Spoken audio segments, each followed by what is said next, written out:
દર્શક મિત્રો, મહામંથન મંતવ્ય ન્યૂઝમાં આપનું સ્વાગત છે। ભારતીય જનતા પાર્ટીના નેતા બુટલેગર નીકળતા સાંસદ મનસુખ વસાવા આકરા પાણીએ જોવા મળ્યા છે। વાત કરીએ તો ભરૂચ એલસીબીએ દમણથી આવી રહેલો ટ્રક દારૂનો ઝડપી પાડ્યો, જેમાં 23 લાખ રૂપિયાની આસપાસનો દારૂ હોવાની વિગત સામે આવી ને આમાં ભારતીય જનતા પાર્ટીના નર્મદા જિલ્લાના નેતા દિનેશ વસાવાની સંડોવણી સામે આવીને આને લઈને હવે વિવાદ વકર્યો છે। રાજકારણ ગરમાવાની શરૂઆત થઈ છે ને આને લઈ સાંસદ મનસુખ વસાવાએ ભાજપના જ નેતાઓ સામે આકરા પ્રહાર કરવાની શરૂઆત કરી છે।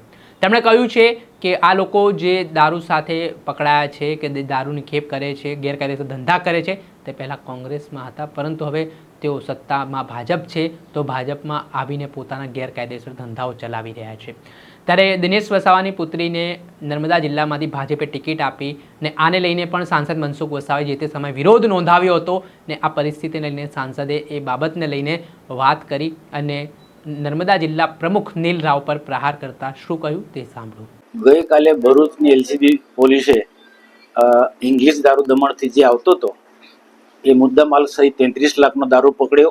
એ માટે ભરૂચ એલસીબી પોલીસને હું ખૂબ ખૂબ અભિનંદન આપું છું।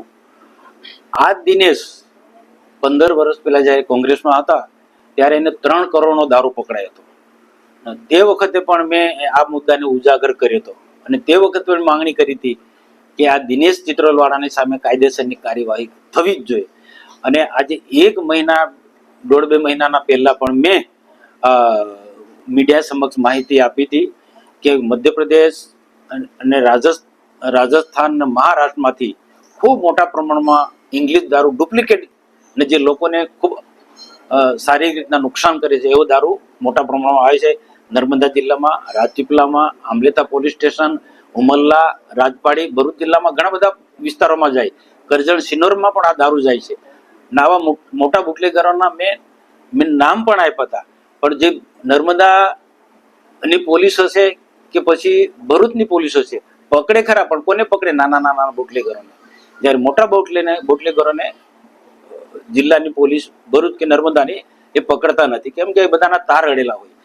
આજે કુંવરપરાની આસપાસનો આટલો મોટો પાયે રેકેટ ચાલે છે, દારૂ ઉપરાંત ઘણી ગેરકાનૂની પ્રવૃત્તિ ચાલે છે વૃંદાવન હોટલની આસપાસ।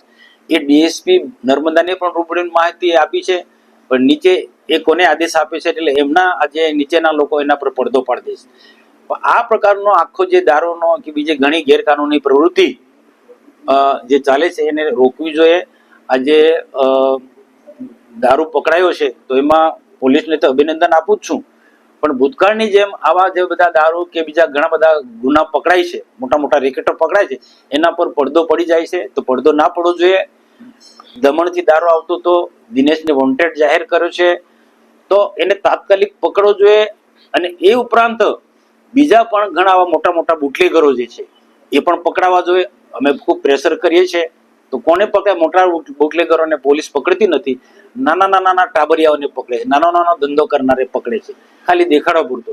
તો ખરેખર આવા મોટા બુટલેગરોને પકડવા જોઈએ અને જ્યાંથી દારૂ આવતો હોય ત્યાંથી એ મેન માલિક કોણ છે એને પકડવો જોઈએ।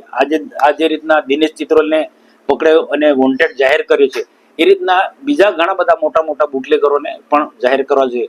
તો આજે મારે ભરૂચની પોલીસને મારે આગ્રહ છે કે એને કોઈ પણ પ્રકારના ઉપર પડદો ના પાડવો જોઈએ। ને બીજા ભરૂચ જિલ્લાની અંદર ઉમરલા છે, રાજપાડી છે કે ઝઘડિયા વિસ્તારની અંદર ઘણી બધી જગ્યાએ ભરૂચ શહેરમાં પણ આવા મોટા બુટલેગરો જે છે એ કરજણ સિનોરમાં પણ જે મોટા બુટલેગરો છે એ બધાનો દારૂ પકડાવવો જોઈએ અને એકની સામે કાર્યવાહી થવી જોઈએ એવું હું સ્પષ્ટ માનું છું। હું ભાજપમાં રહીને કોંગ્રેસમાંથી ભાજપમાં આવ્યો, કેમ આવ્યો અને એની છોકરીની ટિકિટ પણ આપવા આવી? જો એ કોંગ્રેસમાં હતા ત્યારે ચિત્રોલમાં દારૂ પકડાયો, એ 3 કરોડ રૂપિયાનો દારૂ પકડાયો હતો। તે વખત પણ અમે કાયદેસરની કાર્યવાહી કરી હતી। એ પછી એમાંથી આ ધંધો આ પ્રકારનો ચલાવવા માટે ભાજપમાં રહીને સરકાર ભાજપને એટલે આ ધંધો ચલાવવા માટે બુટલેગર તરીકેનો ધંધો એ ભાજપમાં આવ્યા પછી પણ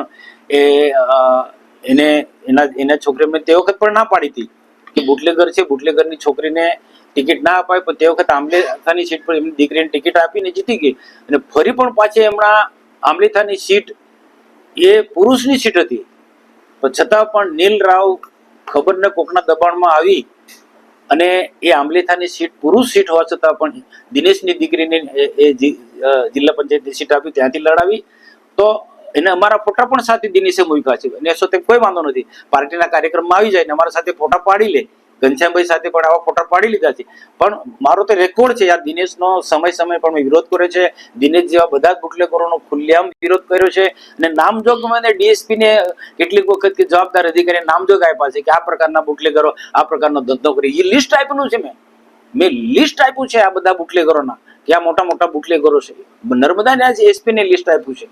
તો ભલે ભાજપમાં હોય પણ ભાજપની અંદર આવા ઘણા બધા લોકો છે કે કોંગ્રેસમાં હતા તે લોકો આજે આવા ધંધા કે રેત માફિયા પણ ઘણા એવા જે છે કે રેતી સાથે જોડાયેલા મોટા મોટા કૌભાંડો ને દબાવવા માટે ભાજપમાં આવી ગયા છે. દારૂના અડ્ડા ચલાવનારા આજે ભાજપમાં આવી ગયા છે. છતાં પણ ગુજરાતના માનનીય મુખ્યમંત્રી ભૂપેન્દ્રભાઈ પટેલ સાહેબ અને નાયબ મુખ્યમંત્રી હર્ષભાઈ સંઘવી આવા લોકોને સખ્તાઈથી કામો લે છે, કડક રીતના એમની હાથે કાર્યવાહી કરી રહ્યા. અને જે પણ હોય, ભાજપનો હોય કે કોઈ બી હોય, ભાજપનો હોય કે કોઈ પણ હોય, એમની સામે કડક હાથે કાર્યવાહી મને આનંદ છે. સાહેબ, ખાસ કરીને કહી શકાય કે જે ભાજપ દ્વારા આવા બુટલેગરોને અંગ્રેજ કેમ એમને કાઢી મૂકવા જોઈએ તેની હવે જો અત્યારે પકડાતા હોય ને અમે ખુલ્લેઆમ એનું નામ બદનામ કરતો હું તો શરૂઆતથી જ આવા લોકોનો બહુ વિરોધી છું. આજે 30 વર્ષથી આવા બુટલેગરો કેરેત માફિયાની સામે હું લડું છું. અને અનેક વખત મેં પાર્ટીમાં પણ કીધું ને આજે પણ કહું છું. અને નીલ રાવને તે વખત પણ મેં ના પાડી કે આની ટિકિટ ના અપાય, છતાં પણ મહિલા સીટ નહોતી, છતાં પુરુષ સીટ ઉમેદવાર આપવાના બદલે આંબલીથાની સીટને મહિલા તરીકે એની દીકરીને લડાવી. તે વખત પણ સખત વિરોધ કર્યો હતો. અને હજુ પણ હું કહું ભલે જીતી છે પણ એ આવા જે બુટલેગરો, આ દિનેશની છોકરી એટલી જ નહીં, જે બુટલેગર સાથે જોડાયેલા, ઝઘડિયામાં પણ ઘણા નાના મોટા બુટલેગરો છે જે ભાજપ સાથે જોડાયેલા છે. બીજા જે પણ કોઈ રેત માફિયા હોય એ જે ભાજપ સાથે જોડાયેલા હોય. ભાજપ ક્લીન હોવો જોઈએ. ભાજપ એક સમય બહુ ક્લીન ભાજપ હતો, એવો ભાજપ હોવો જોઈએ. અને સરકારનો જે પારદર્શક વહીવટ છે એ બિલકુલ સારો છે, પણ એ જાળવાઈ રહ્યો છે હું માનું છું. અને આવા જે ભાજપને બદનામ કરનારા લોકો છે કે ભાજપ સરકારને બદનામ કરનારા લોકોને તાત્કાલિક સર્વે કરીને ભાજપમાંથી કાઢી મૂકવા જોઈએ.